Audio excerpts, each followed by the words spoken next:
Kumusta? Mabuti!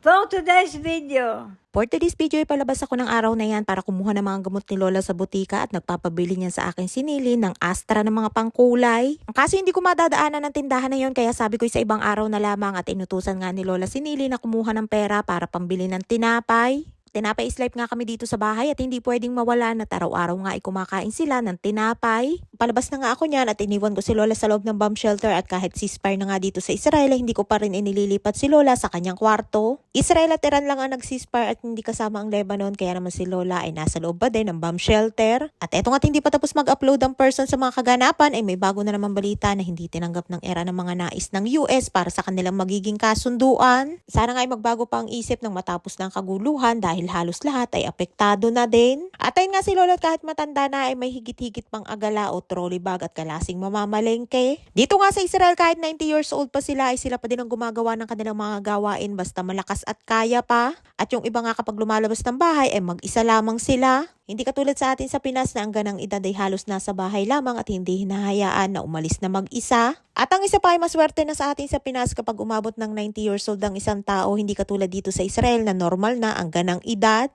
At dahil mahaba nga ang kanilang buhay ay marami nga din dito sa Israel ang umaabot pa ng mahigit 100 taon. Andito na nga ako sa butika at kay Lola pala ng mga gamot ang kukuhanin ko at kumuha na nga din ako ng bedpad at diaper para kay Nili. Ashley Gamze. Pang 3 buwan na nga ng mga gamot ni Lola yan, mga pang maintenance, may vitamins at mayroon din mga pampahid sa balat. Napakagaling nga niyang gamot na pampahid sa balat kapag may mga rashes na halos nagsusugat na may mga allergy o mga katikati sa balat, isang lagay lamang ay kinabukasan ay tuyo na. Sa dami ng mga gamot na yan ni Lola ay wala yung bayad at buti na nga lamang kahit may katarayan yung doktor ni Lola ay generous siya na magreseta ng mga gamot ni Lola. At sa dami nga ng gamot, yung iba ay napapatambak lamang katulad ng glucomine na gamot sa type 2 diabetes. Mayroon ding gamot si Lola para sa heartburn and acid reflux na hindi rin naman naiinom. Hindi katulad sa atin sa Pinas na dahil sa kahirapan ay hindi lahat ay kayang bumili ng mga pang-maintenance na gamot. At bago nga ako umuwi, dumaan muna ako dyan sa bilihan ng tinapay at may pabili nga din si Lola niyang ugyot at bumili din ako ng lakman niya.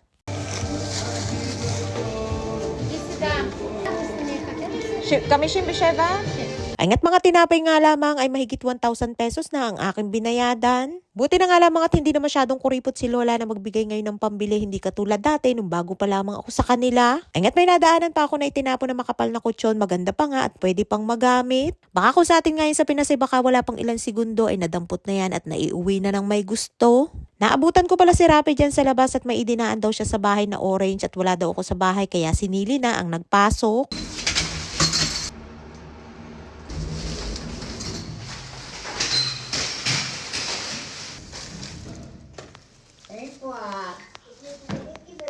Hani ba, Ima?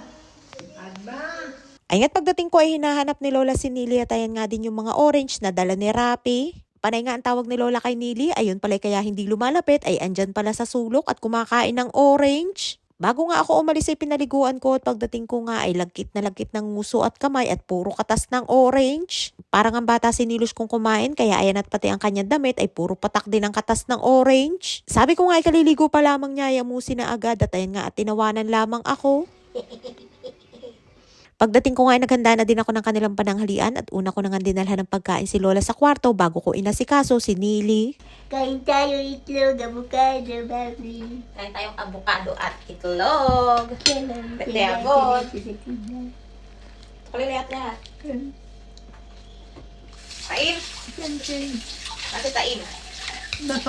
At ayun nga, happy time na naman si Nilos for today's video at shoutout time na muna tayo. Shoutout po kay Irene Sanchez, Mel Enriquez at Jessa May Perer ng Quezon City. Shoutout po kay Carol Gibara ng Dubai. Shoutout po sa Solo family from Israel to Paranaque mula kay Karen Solo. Shoutout po kay MJ na Albino Morcoso ng Angono Rizal at sa kanya pong baby na si Luke Adam. Shoutout po kay Kendra ng Siargao del Sur. Shoutout po kay Simple Rains del Puerto ng Cagayan de Oro. At shoutout po kay Hiyaki Mercado Tabar ng Kasiguran, Sorsogon. Maraming po salamat sa inyong suporta at laging panonood. Mag-ingat po tayong lahat palagi. At ayun nga si Nilos at pati Ilong ay kumakain na din.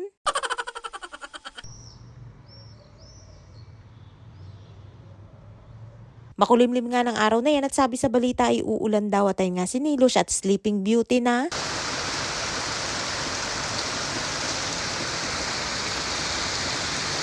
At ayun, at pagsapit ng gabi, umulan na nga at hindi pa nga tapos ang winter niyan dito. Ay siya, hanggang dito lang mga ating kwento for today's video, and please follow and share Aqua Infinity Private Resort and Events Place, and please subscribe to my YouTube channel.